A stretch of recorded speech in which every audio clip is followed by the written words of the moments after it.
desperate mother. Cannot be happening. This cannot be happening. Her pregnant daughter missing. You don't know if something's wrong with her and the baby. You don't know what's going on.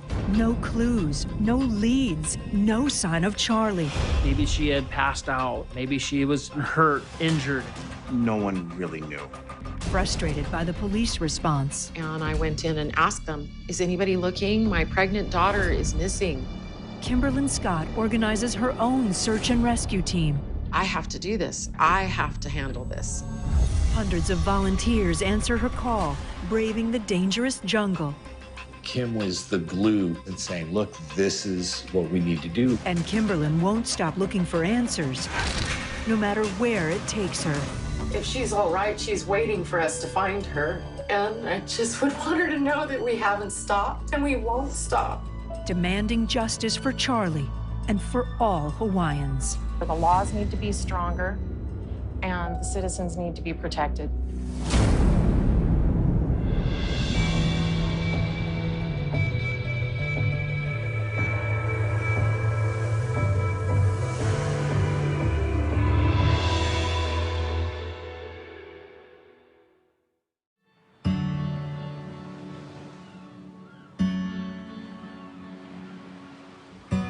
For most of us, Maui brings up images of beachside weddings and honeymoons. But for lifelong resident and mother Kimberlyn Scott, this incredible place was also home to a grisly nightmare.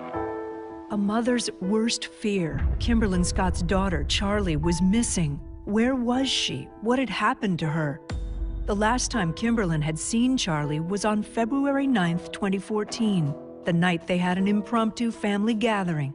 We both just said, I love you. And that was it. Very anticlimactic. But by the next morning, Kimberlyn's gut instinct that something was wrong kicked in. Charli didn't show up for their weekly get-together. She's supposed to come over, bring her laundry, like always. She doesn't show. 27-year-old Charli was 5 months pregnant and single, and as the day wore on without any word from her, Kimberlyn began to worry. I started to think about all the things that could have gone wrong because I'm realizing you don't know if something's wrong with her and the baby. You don't know what's going on. I texted her and I told her, I said, you're starting to worry me. You're kind of freaking me out a little bit. Can you just answer? And nothing happened. I haven't heard from her all day. Something's not right. And Charli's closest sister, Phaedra, couldn't reach her either. Usually I hear from her throughout the day, so I thought that was kind of weird. Now it was nearing 9 p.m. and close to 24 hours since her family had last seen or heard from Charli. In a desperate attempt to find her, Kimberlyn rushed to Charli's house with Phaedra.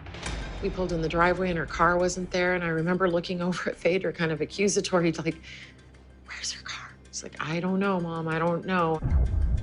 The front door was locked. Then Kimberlyn noticed the window was cracked open and decided to break in. It was really easy to open it and slid out enough to push Phaedra through. And Her sister climbed in through the window. She climbed in through the window, opened the kitchen door for me. Charli's dog was inside and agitated. For Kimberlyn, it was a sign that Charli hadn't been home for a long time. She's left the dog for hours. Well, the way it looked to me, it looked like it had been overnight. It was as if Charli had disappeared into thin air. And it didn't take long to notice that her other dog, Nala, was also missing. The stillness of Charli's house only fueled Kimberlyn's fears. Her bathroom was outside of the main house. And so we went out there and broke into that and looked in the bathroom because I thought, oh my God, what if she's hemorrhaging in the bathroom or something? Because we knew she wasn't in the main part of the house. And we looked there and there was just nothing. At that point, it was full-blown panic. Charli was thriving, happy with where she was. There was no reason to think she'd run off. Kimberlyn texted Charli's good friend, Adam Gaines, to see if he'd heard from her. He rushed over to Charli's house to join them there. It starts kind of processing and things start feeling more and more dire, especially because she was pregnant. Adam couldn't help but think of the last time he'd seen Charli, just a few weeks before. The last time you saw her, what was she like? I know she was... She was happy. She was happy. Yeah. She was getting excited at her first ultrasound. I went with her, you know? And so we got to hear that baby's heartbeat for the first time together. That's an amazing moment. It was an amazing moment, yeah. The pregnancy was unexpected. Charli and her on-again, off-again boyfriend, Stephen Capobianco, had broken up a year before. She didn't have to tell me it was Steven's. We all knew. Why do you think Charli was drawn to Stephen? He did have charisma and an interesting, odd, but interesting sense of humor. She told him about being pregnant. He pretty much was like, okay, well, what are you gonna do about it? Meaning? I'm sure she thought, like, okay, he doesn't want to be involved. I should He wants to do something. end the pregnancy. Yeah. Charli went with Stephen to Planned Parenthood to discuss terminating the pregnancy, but in the end, Charli decided not to. He had told her to get an abortion, and he couldn't believe that she wasn't going to do that. He was so angry and negative about her desire to be a mother.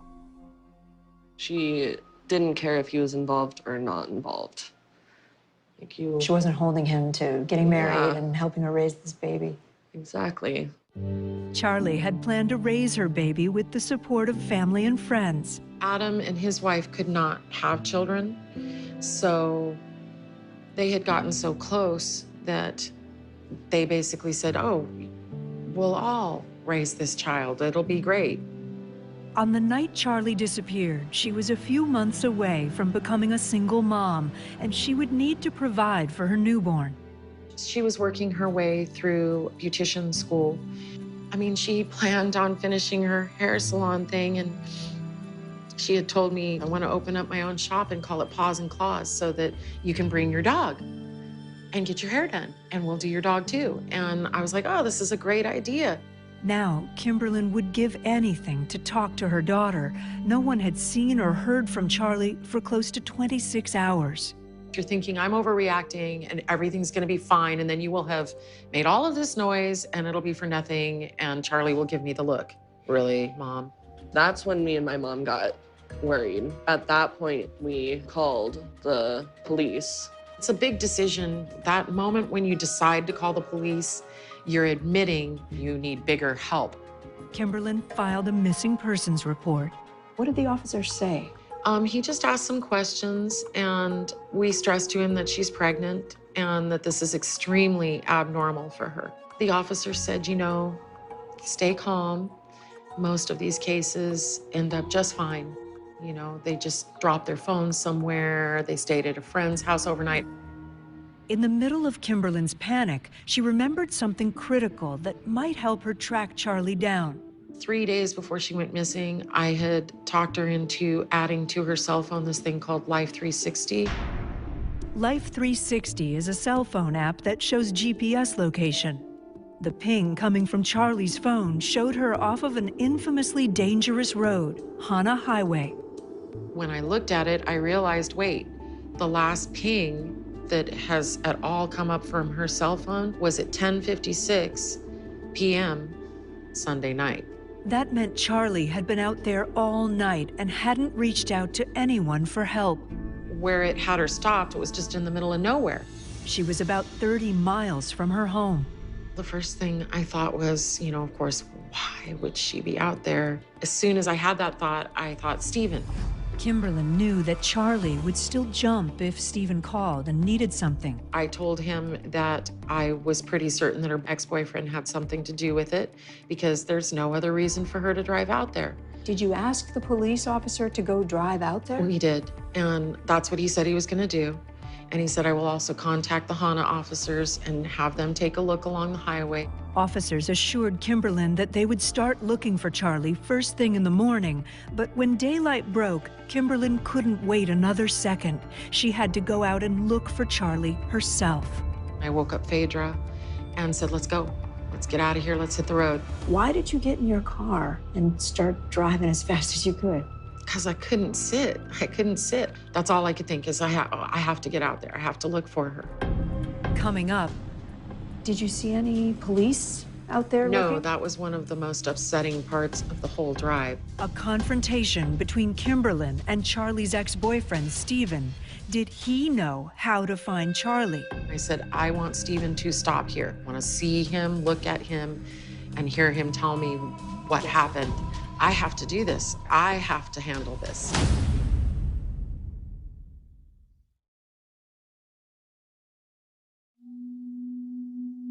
Charli Scott was 27 years old and ecstatic when she learned she was pregnant with her first child. That joy was shared by her close friends, sisters, and devoted mother. But then Charli disappeared, lost somewhere in the lush Maui landscape, and all her mom, Kimberlyn Scott, had to go on was a GPS location from her daughter's phone. Where the cell phone ping was coming from specifically, there is literally nothing there and no reason to pull over there. Kimberlyn and Charli's sister, Phaedra, were out there searching along the dangerous route. And we stopped at every turn that we could, just yelling, telling her to honk if she was down there.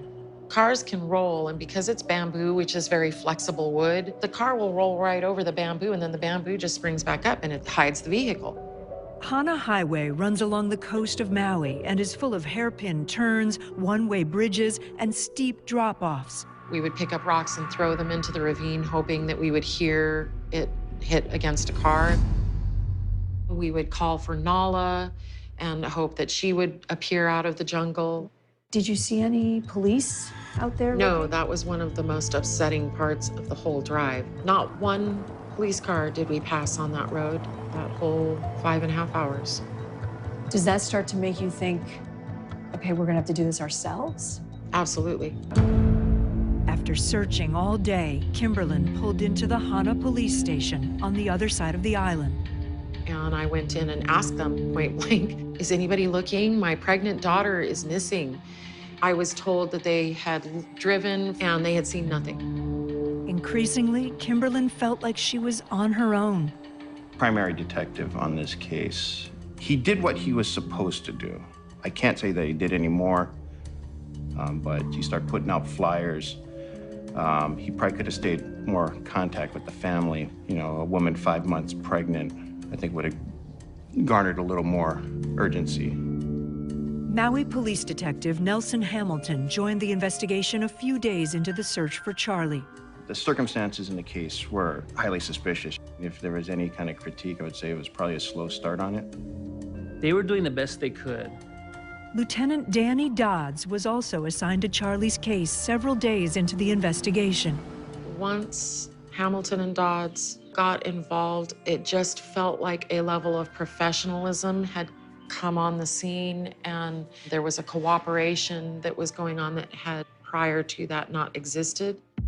While Kimberlyn was driving Hana Hwy, Maui police followed up on her tip to talk to Charli's ex-boyfriend. They did contact Stephen Capobianco, and I believe in an effort to find out, where did she go that night? Do you know, did you see her? Was she driving? Was she alone? Stephen had seen her. 7 hours after Kimberlyn filed the missing persons report, police talked with him, and he told them that his car had broken down in a remote part of Maui, over 3 miles past where Charli's phone had pinged. He said he had reached out to Charli to ask if she would help him fix the car. He said that she had been with him. They got the car running. They came back, and she was following him, and that was the last time that he had seen her. Stephen told police he lost sight of Charli's headlights in his rearview mirror. He just said he kind of punched it and took off. He figured she was all right at that point. There was no way to verify that Charli had been on that road because the ping on her phone never left that one location off the highway. Stephen told officers that he was 100% certain it was her car because the front of it was unique. It was a custom-made grill for her truck that had a skull on it. And at night, the eyes of the skull lit up. I couldn't understand why he wouldn't make sure that she was safe and to never go back and to check on her or even to call her to make sure she got home all right. When you first met Stephen, what did you think of him? I just honestly felt like he never showed signs of being in love. Didn't show affection toward Charli? No, he wouldn't even take pictures with her. When Kimberlin heard that Stephen had spoken to police, she demanded that he come over. Kimberlin wanted to question him herself. And I said, I want Stephen to stop here. I want him to write down this timeline. Like, I want to see him, look at him, and hear him tell me what happened. Faced with a mom who would not back down, Stephen showed up, and Kimberlin insisted that he write down every detail he remembered from that night. What are you asking? Where did you guys go to? When did you see her last? That was the biggest one in my mind. When did you last look at her?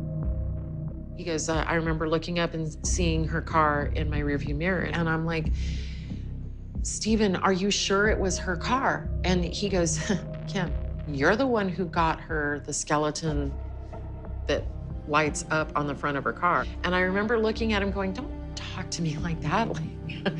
It was just out of context. With everybody so scared, he's being a smartass. By now, Charli had been missing for 48 hours. I just kept thinking, she needs help, and it's gonna be dark again, and everybody's gonna stop looking. While Kimberlin was interrogating Stephen, Charli's friends got on social media and created a Find Charli Scott Facebook page. We made a post saying, hey, you know, we're searching for her, and people were calling. A little more than 2 days later, in the middle of the night, Kimberlin got her first big break. Someone had found Charli's dog, Nala. She was in Haiku, over 13 miles from where Charli's phone had last pinged. But there was still no sign of Charli. There's no way that Charli would leave without Nala, ever. And I was just getting more and more afraid. When Nala was found, it was odd because it would have meant that the dog traveled quite a distance. The padding on the dog's paws were not damaged. It appeared that it was dropped off. Whoever put Nala out there knew Nala. When you go, okay, so what does all this info mean, and where does it mean we go next? The search area was vast, covering 22 miles long and 2 miles wide.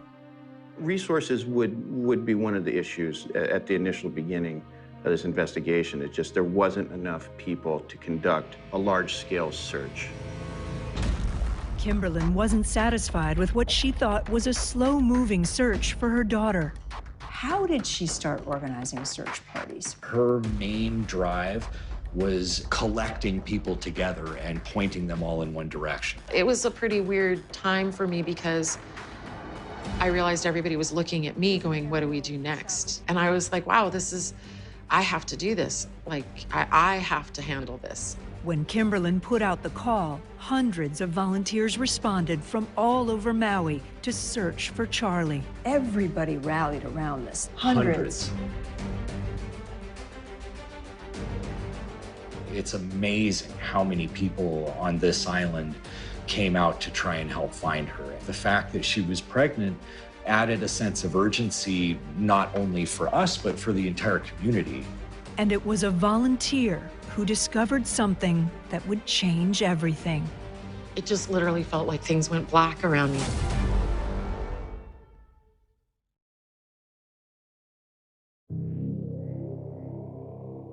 Kimberlin Scott was in a desperate search for her missing daughter.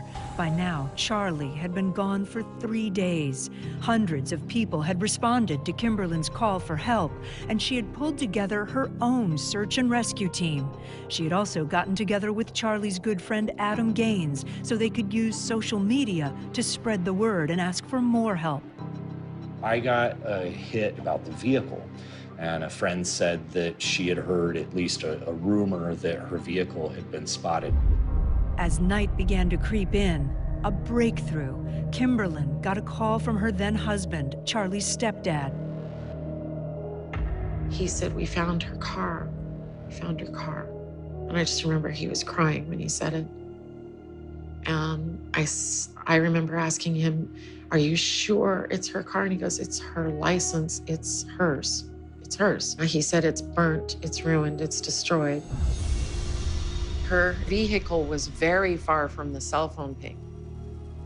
And it was only about 10 miles from Charli's home. The car was on its side, gutted and charred. I just remember my throat closed and I couldn't really ask him much. It It just literally felt like things went black around me. But Kimberlin did keep going. They immediately contacted the Maui Police Department and shared their heartbreaking lead.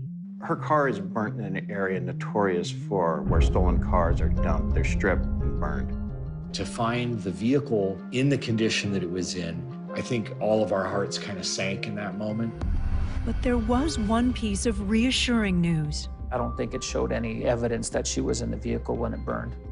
That kind of like ramps up the urgency to, we need to get out and find her. She may have stopped along the side of the road, got out for some reason, and fell down one of the ravines along the side of the road. There's a part of you that's just going, you gotta find a way to be positive about this. Keep going, keep going. You have to encourage more people to come. You have to keep this search going. We're gonna find her, we're gonna find her. Kim was the glue, Kimberlin was the glue the that was emotional holding center. us all, in place and saying, look, this is what we need to do. Everyone stayed out as late as they possibly could, looking for her, possibly injured along the side of the road.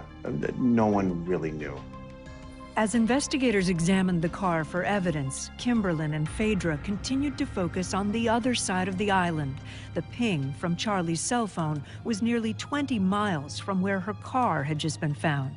Volunteers had looked where Charli's phone had pinged and found nothing. Phaedra had a nagging feeling, though, that no one had gone deep enough into the jungle. She believed that the ping was the key to finding her sister. It's just that gut feeling. I had to go see it for myself. I heard people had searched there, but it just felt like I had to go out. With your own eyes and Yeah. look. No one was actually searching the right area. Like, I saw where the ping was exactly, and I wanted to go to that exact spot because it was off the road, and it's a pretty accurate app. Phaedra and her friends went out and started searching that area. This was just before sunset. Not populated at all. And the area we're talking about is heavily wooded, rainforest jungle area. I was absolutely worried about her safety. I kind of went down into the bushes and followed the road up a little ways, and that's when I saw a DVD with Twilight on it. A Twilight DVD on the ground? I was very confused. That was something that was in her glove box. It was like a treasure map, pretty much. I found another clue. Started running towards them, and halfway to them, they said they found something. Charlie's shirt. Mm-hmm. When you see that, Right when I saw that, it clicks. That's what she was wearing. She's not out here running around naked.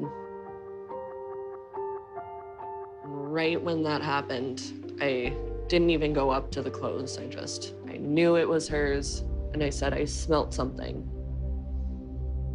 So, something bad. yeah, something rotten. And I just ran towards the water. Right when my eyes crossed over to the other side of the river, I noticed her blanket. Charlie's blanket. And on the corner, just a little bit of blood, but it was in the water, so a lot had been washed away. That's just an awful thing for a sister to have to find. How do you even process what you're looking at? At that point, I just broke down, and I went blank right then. Right when I saw the blanket. No, that's when you fully realize. Fully realize what? I mean, where is she? This was obviously not a car accident. Someone hid this stuff. I don't want Phaedra to find her. Like, what if it's her? What if she's right? Coming up, I just remember thinking, this cannot be happening. This cannot be happening. Now this just got real. This investigation just took a totally different turn.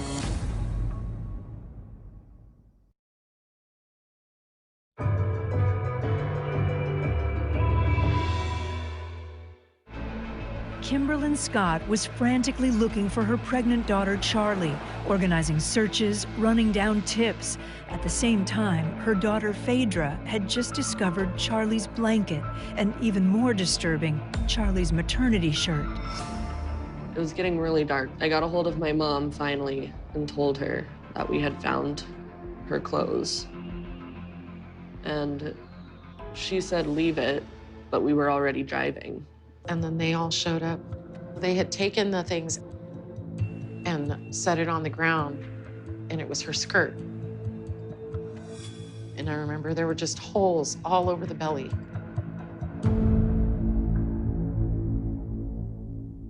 I don't think I breathed right after that and haven't breathed right since then. I went very cold and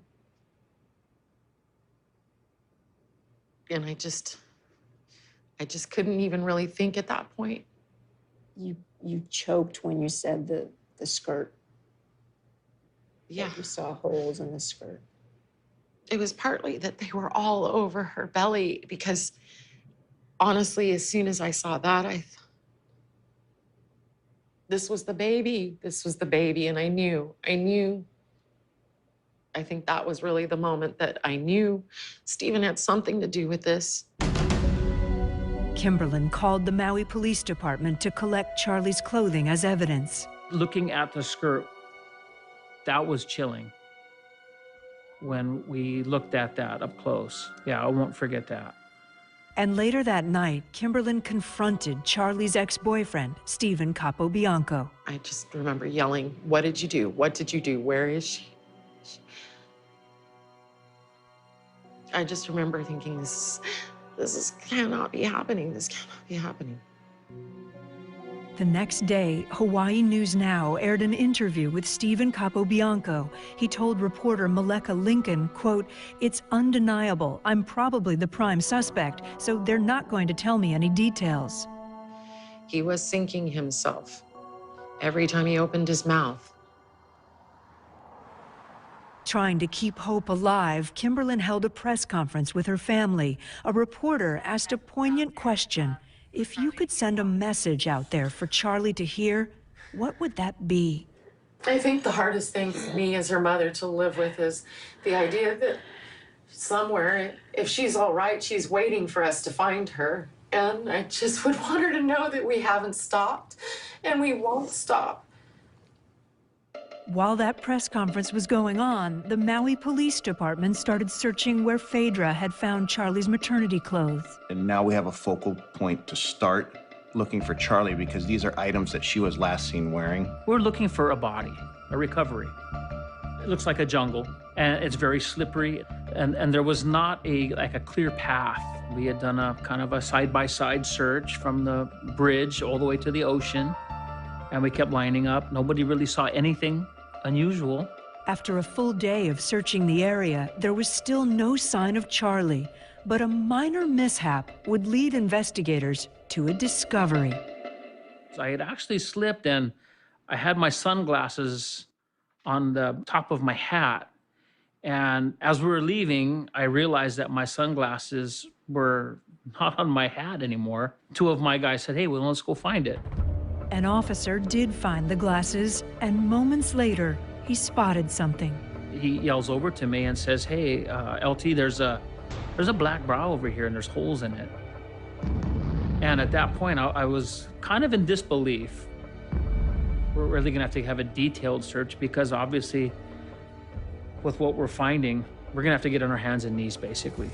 They went back in, searching with new precision.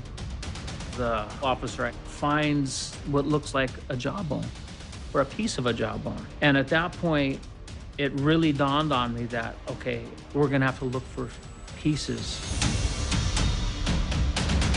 Now this just got real. This investigation just took a totally different turn. This was now a homicide investigation. Investigators went back the next morning to search for Charli's remains. Detective Hamilton examined the scene. I noticed something shining under a leaf on the ground, and it's just partially sticking out. It was a body piercing. It was like barbell style. Charli had a couple of body piercings. I get down on my hands and knees and start looking More. So we blocked that whole area off.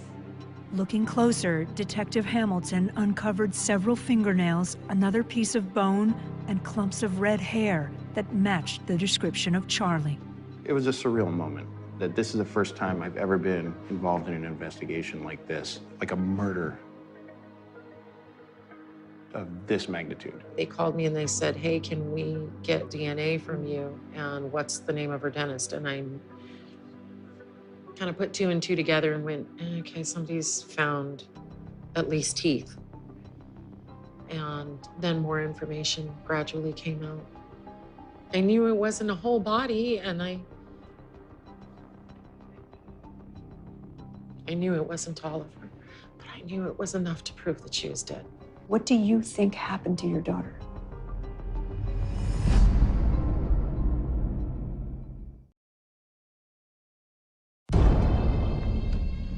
Kimberlyn Scott already knew enough to know her daughter was never coming home again.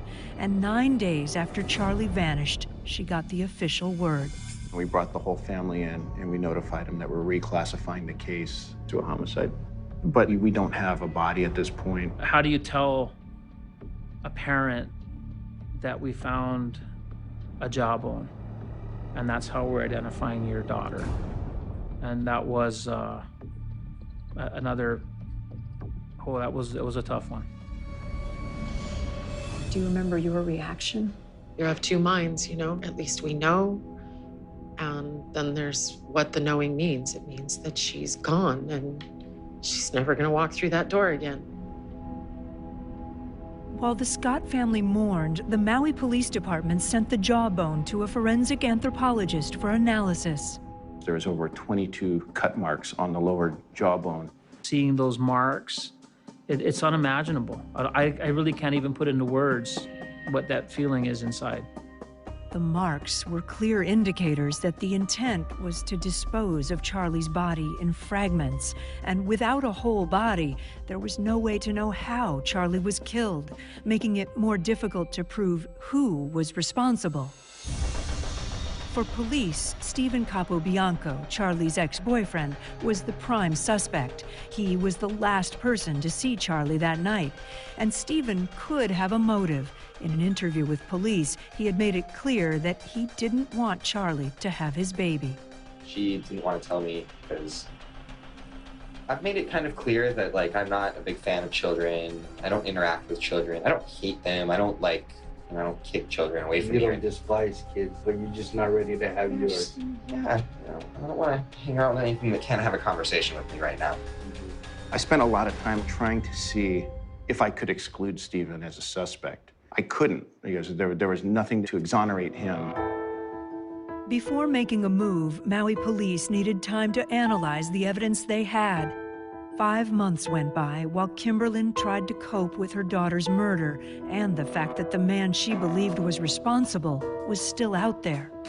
As detectives built their case, they focused on the maternity skirt and came up with a theory. There were more than 20 incisions in Charli's skirt. To detectives, it looked like she was violently stabbed.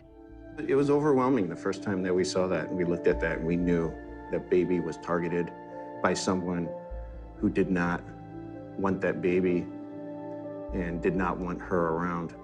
It was vicious.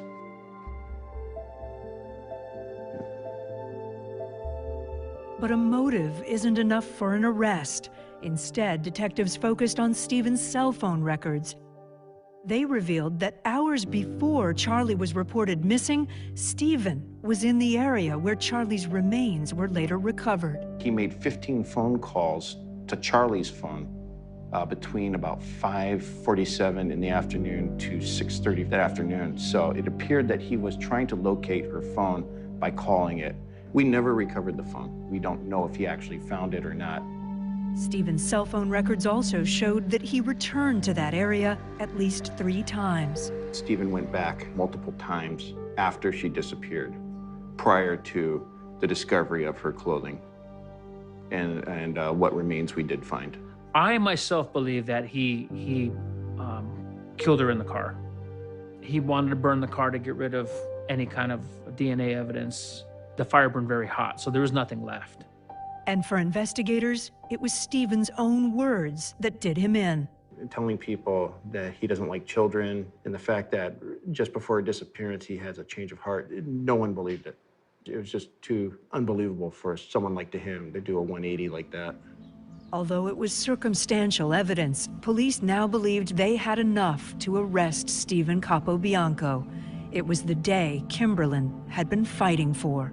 I was at home just waiting for Dodds to call us. Just waiting. It was very anxious, waiting for it to actually occur. Stephen was arrested about 5 months after Charli disappeared, charged with second-degree murder and arson in the second degree for the burning of Charli's car. He pleaded not guilty to both. What do you think happened to your daughter? I think that she picked Stephen up and that he lied to her and told her that his car was out there and that he did that because he knew that her phone wouldn't work and there would be nowhere to run and that there would be no one to hear her if she screamed. After Stephen was arrested, Kimberlin sat down with the prosecutor and demanded to know if Stephen would be charged for killing Charli's unborn baby boy, whom the family had named Joshua. He said he acknowledged that his state doesn't have anything and that that's wrong. Hawaii doesn't have a law that makes it nothing. a crime to kill a fetus. They don't have a law that protects the unborn. So when you heard that, what did that trigger in you? I was furious because the only dreams that I have of Charli, the only time she ever talks to me in them, she asks me for her son. At least 38 states have fetal homicide laws, but Hawaii isn't one of them. Kimberlin channeled her anger into action. That year, alongside a state representative, she proposed a feticide bill in Hawaii. The bill, if passed into law, would create a mandate that a separate criminal charge could be applied for the loss of a fetus.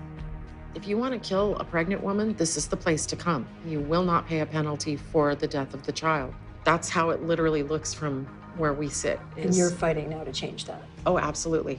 Absolutely. While Kimberlin was fighting for the feticide bill, she was also preparing herself to face Stephen in court. Every time they took him out of the courtroom, all of us would ask him, "Where is she?" Every time. We made a point of making sure he did not leave that courtroom without hearing that question.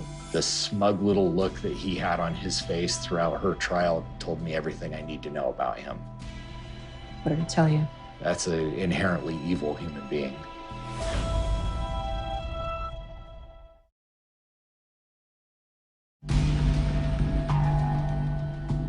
Kimberlin Scott had been through the unimaginable.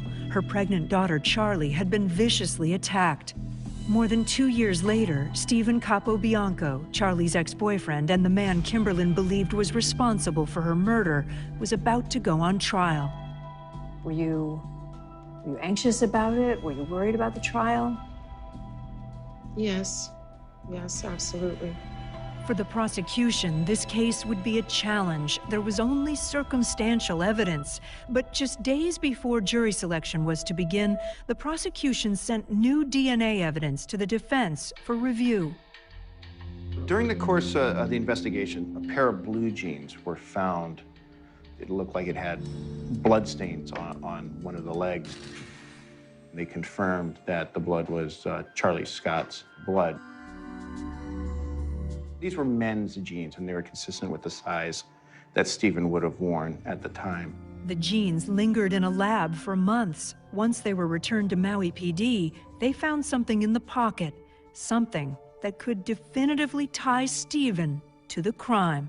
And there was also a hair that was found in the pocket. The hair tested positive for Stephen Capobianco's DNA. Pretty strong evidence that he wore those pants when she was murdered. But it turned out this new evidence was submitted after a deadline, and now the judge would have to decide if Stephen's hair would be admissible in court. The judge ruled today it can't be used. So now the trial will have to continue with no body or DNA from the only suspect in this case. It was a disappointing blow for the prosecution and to Kimberlin and her family. The smoking gun we had was a hair that they could prove beyond reasonable doubt belonged to Stephen. I was so upset about the hair because they couldn't use it. What was it like being in that room? Stephen sitting there. It felt very, very surreal. Honestly, it felt kind of bizarre that, that we were expected to behave not primitively and go rip his face off. Over the next 6 months, more than 400 pieces of evidence were presented at trial. With only circumstantial evidence, the prosecution painstakingly had to prove the arson and murder charges. And on December 28, 2016, the jury came back with a verdict. We, the jury in this case, find as follows. As to count 1, murder in the second degree, guilty as charged of the offense of murder in the second degree. As to count 2, arson in the second degree, guilty as charged of the offense of arson in the second degree.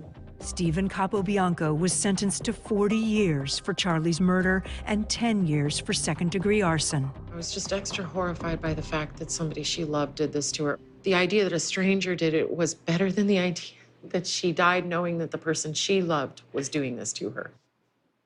You know, I don't want to think about the law stuff. How can I get her back? Nothing will bring Phaedra's sister back, but Kimberlyn does everything she can to keep Charli's memory alive. I'd like her legacy to have some positive angle to it. But for Kimberlyn, collapsing under the weight of that grief simply wasn't an option. She became an unstoppable force, fighting for change for all Hawaiians. And that's what she was doing on the day Stephen Capobianco was convicted. The laws need to be stronger, and the citizens need to be protected. But the feticide bill that Kimberlyn fought so hard for did not pass the Hawaii State House and eventually expired in 2017. She's still hopeful that it will pass one day. I mean, you didn't go to law school, right? No. No. Why are you doing it then? It'll happen again. And I don't want another mother in this county, in this community, in this state who did so much for Charli to suffer the same things that we have. I mean, still to this day, she's helping other people. The families of everyone that's been missing. She's the one that they go to, and she's so organized about it. Kimberlyn and Adam used the lessons they had learned in Charli's case and created Maui's first community search and rescue team. Because of, you know, sort of the issues that we saw happening with her case, we realized that this was something that this community needed very badly.